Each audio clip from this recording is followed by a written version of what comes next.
আজকে আসেন কথা হবে কাজের লোকদের নিয়ে। সবার কি অবস্থা, কেমন আছেন? আশা করি ভালো আছেন। হচ্ছে সিজনাল কৃষক, যদিও কাজ তেমনটা করা হয় না অন্য সময়। এই যে ধান কাটা, ধান আনা, ধান মাড়াই করা, কৃষকের পাশাপাশি এই যে রংপুর থেকে আগত বিদেশে আসছে তারা, তাদের শ্রমের বিনিময়ে কৃষকরা উপলব্ধি হয়, বিনিময়ে অর্থ বিনিময় হয়। যদিও এখন আগের মতো দেশি কোনো কাজের লোক বা দেশে সহযোগী কোনো লোক পাওয়া যাচ্ছে না। রংপুর, দিনাজপুর, নেত্রকোনা, গাইবান্ধা, বগুড়া এই বিভিন্ন জায়গা থেকে আগত, সিলেট থেকে আগত বিভিন্ন এই শ্রমিক, দৈনিক হাজিরা ভিত্তিক শ্রমিকরা আমাদের কাজে সহযোগিতা করে যাচ্ছে। এই যে প্রখর রৌদ্রে, তাপ প্রবাহে 47-48 ডিগ্রি তাপমাত্রার মধ্যে আমরা ছিলাম এসি রুমে, মরে গিয়ে বা ফ্যান চালানো অবস্থায় ঘরের মধ্যে গাছতলায় ছায়াযুক্ত স্থানে আমরা বিশ্রাম নেই।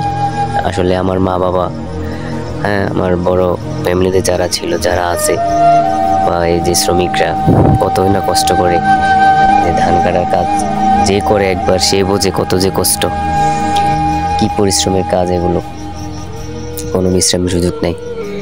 প্রখর রোদে এই কাজটাই হচ্ছে রোদের মধ্যে, বৃষ্টি হওয়া বা বাতাস, স্নিগ্ধ বাতাসে কোনো কাজ করা যায় না। এই কাজটাই হচ্ছে রোদের মধ্যে, প্রখর রোদে কাজটা করা লাগে। অনেক কষ্ট, অনেক পরিশ্রম, পরিশ্রমের বিনিময়ে এই সফলতা। পরিশ্রম কখনো বৃথা যায় না, যদিও মাঝামাঝি কিছুটা কষ্ট হয়। কথাটা বাস্তব, এটা আমার মুখের কথা নয়, গুরুজনদের মুখের কথা। একবার না পাইলে দেখো শতবার।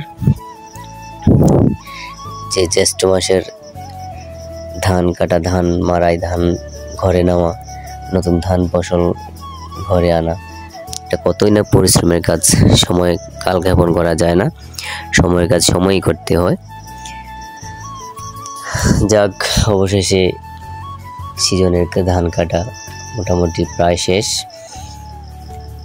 আমরা বিভিন্ন জায়গা থেকে আগত যারা আমাদের এই জায়গায় এসে কাজ করে, তারাও আমাদের বাংলাদেশি যারা বিদেশে যায় কাজ, শ্রমিকরা কাজ করে, আমার প্রবাসী ভাই বোনেরা, তাদের এই যে শরীরের ঘামের ফোঁটা বিনিময়ে যে বাংলাদেশের রেমিটেন্স আসে, তার প্রত্যেকটি পরিশ্রমের ফল সে একমাত্র বোঝে যে কত পরিশ্রম।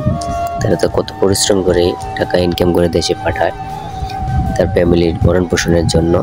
ঠিক তেমনই এই বাংলাদেশের বিভিন্ন জেলা থেকে আগত বিভিন্ন যারা শ্রমিকরা কাজ করে, তারাই মাত্র বোঝে যে এই প্রখর রোদে, তাপ প্রবাহের মধ্যে যে পরিশ্রম খাটাখাটুনি তারা করে, একমাত্র দুঃখ বেদনা তারাই বুঝতে পারে।